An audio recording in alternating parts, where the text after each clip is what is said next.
আসসালামু আলাইকুম। Hello SSC 26, আশা করি তোমরা ভালো আছো। বায়োলজি পরীক্ষা তোমাদের জীবনের পাবলিক পরীক্ষা, এসএসসি পরীক্ষা শেষ পরীক্ষা। বায়োলজি পরীক্ষার মধ্যে ভালো করে পড়বা। কথায় আছে না? শেষ ভালো যার সব ভালো তার। দেখবা বায়োলজি পরীক্ষা তোমাদের বাকি পরীক্ষাগুলোর চেয়ে সবচেয়ে ভালো হবে। এবং ভালো হওয়ার কথাগুলো হচ্ছে তুমি এই পরীক্ষার মধ্যে ফাটাই দিবা। আমি গত কয়েক বছরের সিলেবাস দেখলাম, রেজাল্ট দেখলাম ওদের। ওরা হচ্ছে প্রায় দেখা যাচ্ছে ১০০ তে ১০০ পাচ্ছে। তুমিও ১০০ তে ১০০ বা ৯৫ পেতে পারো। এ প্লাস অনায়াসে তোলা যাবে এখানে। কিভাবে তোলা যাবে আমি একটু বলছি দেখো। যে বায়োলজির মধ্যে কয়টা অধ্যায় আছে? ১, ২, ৩, ৪, ৫ তো নাই। ১১, ১২ এবং ১৩। টোটাল হচ্ছে ৭ টা অধ্যায়। এই ৭ টা অধ্যায় কিভাবে পড়বা তুমি? ৭ টা অধ্যায়ের মধ্যে যেকোনো ৫ টা অধ্যায় ভালো করে ঝাড়ে ফেলো। বাকি যে ২ টা অধ্যায় বাকি থাকবে, ওই ২ টা অধ্যায় থেকে তুমি কি দিবা? এমসিকিউ গুলো দিবা। বাকি ৫ টা অধ্যায় আর যদি ৫ টা অধ্যায় না হয়ে থাকে, যেকোনো ৪ টা অধ্যায় ঝাড়া ফেলবা একেবারে। ঠিক আছে? ঝাড়া মুখস্থ। আরেকবার বলি, যেগুলা বায়োলজির মধ্যে চিত্র রিলেটেড আছে সেগুলো অ্যান্সার করার চেষ্টা করবা।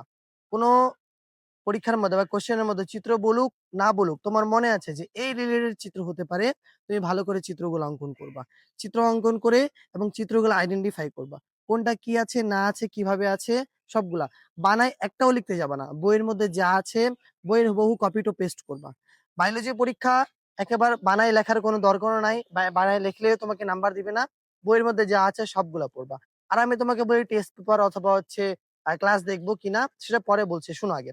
বায়োলজি এমসিকিউ আর টপিক গুলা হুবহু বই থেকে কমন আসে। তুমি বইটা পুরাটা পড়বা। বইটা পড়ার সাথে যদি কোয়েশ্চেন দেখতে চাও, তুমি ২৫ সালের বোর্ড কোয়েশ্চেন দেখতে পারো। এবং বইয়ের মধ্যে থেকে হুবহু এমসিকিউ গুলো আসবে। এক অধ্যায়ের মধ্যে কি টপিক থাকতে পারে বলতো? ওই যে কোনটি উন্নত প্রাণী নয়। ২ অধ্যায় থেকে কি থাকে? মাইটোকন্ড্রিয়া, রক্ত আছে, আমাদের শরীরে কোন টিস্যু কোথায় কাজ করে। ৩য় অধ্যায়ের মধ্যে কোষ বিভাজনগুলা। ৪র্থ অধ্যায় চিত্রটা মাস্ট বি ইম্পোর্টেন্ট। একেবারে চিত্রটা আসার মতো পরীক্ষার মধ্যে। ওটা পুরাটা করবা, ওটা পুরাটা করে শেষ করবা। শেষ করে দেখবা যে পরীক্ষার মধ্যে এবং ১১ অধ্যায় আংশিক দেওয়া আছে ১২ আর ১৩। ১২ অধ্যায় থেকে কি ডিএনএ এবং আরএনএ এর মধ্যে পার্থক্য, ডিএনএ টেস্টিং আর রোগগুলা ভেরি ইম্পোর্টেন্ট। পরীক্ষার মধ্যে রোগগুলা আসবেই। ঠিক আছে? মনে রাখবা রোগগুলা ভেরি ইম্পোর্টেন্ট। রোগগুলা পরীক্ষার মধ্যে আসবে। যতগুলা রোগ আছে সবগুলা রোগ A to Z পড়বা। রোগগুলা একটাও বাদ দিবা না। এবং তারপরে যদি বলি রোগের সাথে ১৩ অধ্যায়ের মধ্যে বাস্তুতন্ত্র। বাস্তুতন্ত্র টপিকটা পুরাটা পড়বা।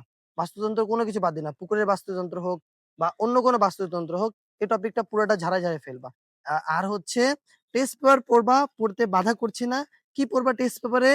টেস্ট পেপারে শুধুমাত্র ২৫ সালের বোর্ডটা পাবা। ধারণা নিবা যে কোয়েশ্চেনটা কিভাবে আসে। বায়োলজি ক্লাস দেখার কোনো দরকার এমসিকিউ এতগুলা দেখবো, এটা আসবে, ওটা আসবে এমনটা না। দেখলে দেখতে পারো, ডাজন্ট ম্যাটার। বাট তুমি হচ্ছে যত সময় নিজেকে দিবা তত ভালো করে লিখতে পারবা। আমি তোমাকে বারবার বলছি পরীক্ষার মধ্যে সবগুলা কমন থাকবে। প্র্যাকটিস না করার কারণে, না জানার কারণে তুমি মনে রাখার বিষয়ও দেখে মানে লিখতে পারবা না। তাই ঠিক আছে, পরীক্ষাটা শেষ পরীক্ষা ভালো করে দাও। কথায় আছে, শেষ ভালো যার সব ভালো তার।